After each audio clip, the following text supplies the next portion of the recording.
Well, I've been sentenced to 18 days suspension, which is 4 more than a fellow in 2005, as you've just been saying, got for showing people around the House of Commons. It's a few days less than Geoffrey Robinson, the Prime Minister's right-hand man. So I wouldn't overstate the point. It's clear from the reading that I've been able to do of the report that what's really upset them is the fact that I robustly defended myself. They say that if it were not for the criticisms I've made of the process, of the committee, of the Commissioner and of some of the witnesses, I would have been merely asked to apologise, which seems remarkably thin-skinned for a group of politicians. They seem to be oblivious to the grotesque irony of an overwhelmingly pro-war Parliament censuring one of the leaders of the anti-war movement for the way that they conducted the anti-sanctions, anti-war campaign. You would have thought that these people would have wanted to draw a veil over all matters Iraqi. The most important point of substance I wish to make is that yet again it has been found by the Commissioner that I did not benefit personally by a single penny from Iraq, from the All for Food programme, or from any other Iraqi source. In fact, the Commissioner makes this point no less than 6 times in his memorandum, which I think you have access to. That's the most important thing for me, because the rest means we're arguing about the funding of a political campaign.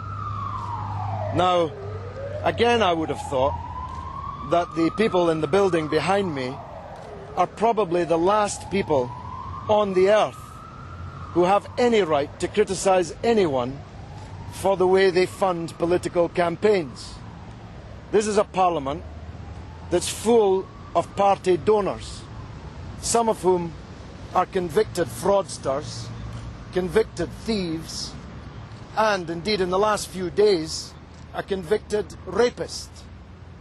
This is a Parliament full of politicians who have refused to hold any inquiry into a war which has cost the lives of hundreds of thousands of people, but has spent 4 years inquiring into one of the leaders of the anti-war movement, only to give him 18 days suspension, and not for the reasons complained of, but because of the robust way in which I defended myself. In other words, I should have kept quiet and allowed my betters to dictate to me. Well, I'm sorry, that's not the way I work. I challenged everything that Sir Humphrey and Sir Bufton and Sir Tufton put to me, because the points they were putting to me, and this is now acknowledged in its most important respects, were false. I will not allow people to make false allegations against me. I just give you one and then I'll take your questions. I just give you one. Sir Humphrey, or whatever his name is, the Parliamentary Commissioner, put to me that £13,000 had been paid by the Mariam appeal to someone called E. Lang, E.L.A.I.N.G. He put to me that this may have been my former wife, Elaine Galloway, a respected civil servant working in the Chancellor of the Exchequer's office in the Treasury, on the basis that E. Lang could be altered on a cheque to Elaine Galloway. This turned out to be, and by the way, when I asked him who had made that allegation, he said he couldn't remember.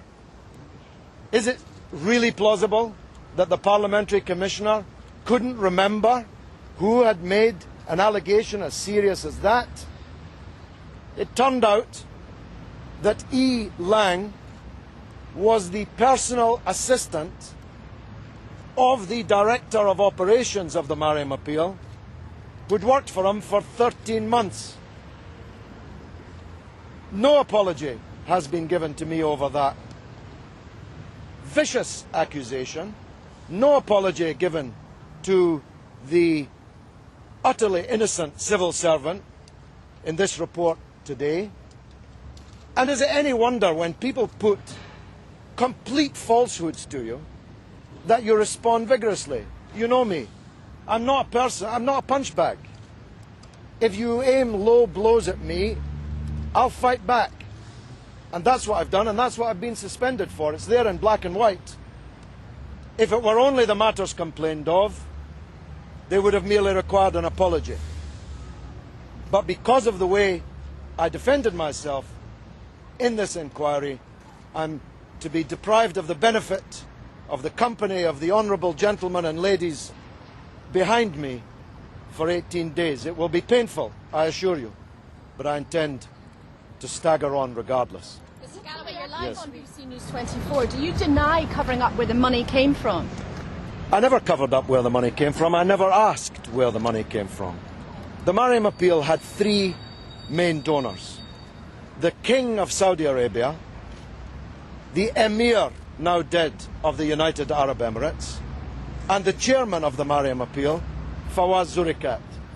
I never asked the King of Saudi Arabia or the Emir of the United Arab Emirates where they got the money that they donated to us, and as you'll see from the report, no one is even remotely suggesting that I should have.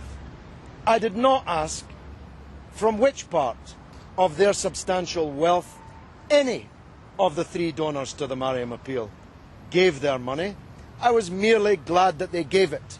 I was campaigning to stop sanctions and war on Iraq.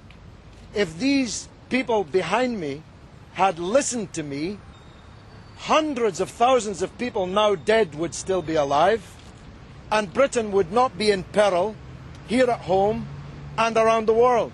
They should be striking a medal for me for my work on Iraq, not suspending me. These are the people who have brought Parliament into disrepute. These are the people who gave a standing ovation, tear-stained standing ovation, to a man, Tony Blair, whom most in the world believe to be a war criminal, just a couple of weeks ago. And they want to censure me, the person who, more than anyone else, told them they were making a terrible mistake.